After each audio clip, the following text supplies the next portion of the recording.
Every minute, nearly 30 people in the United States experience violence at the hands of an intimate partner. WIFR reporter Sydney Stoffregan talks with experts who say the financial burden of leaving an abusive relationship can convince survivors to actually stay. Each year in the U.S., only 1 in 5 survivors of domestic violence with physical injury seek treatment. Nearly $8 billion is spent on medical and mental health services to treat them.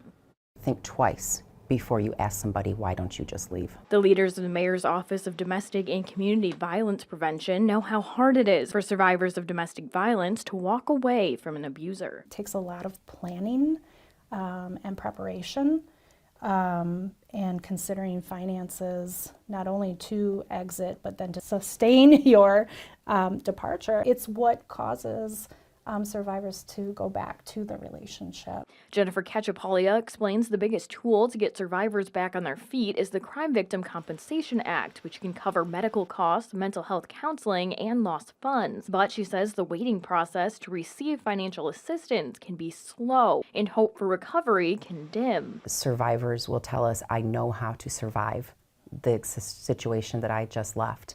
I don't know how to survive the system in place as I try to recover. 80% of OSF's Drive Trauma Recovery Center patients are survivors of domestic violence, according to manager Teresa Yealing. She says abusers often take a survivor's funds or keep it under lock and key.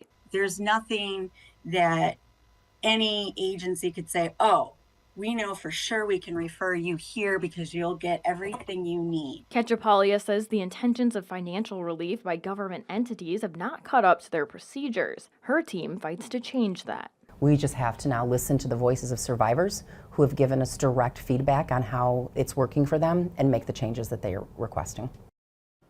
Cachapolia tells me her team will join Rockford Mayor Tom McNamara on a trip to Washington, D.C., where they will advocate for survivors and their ability to financially recover.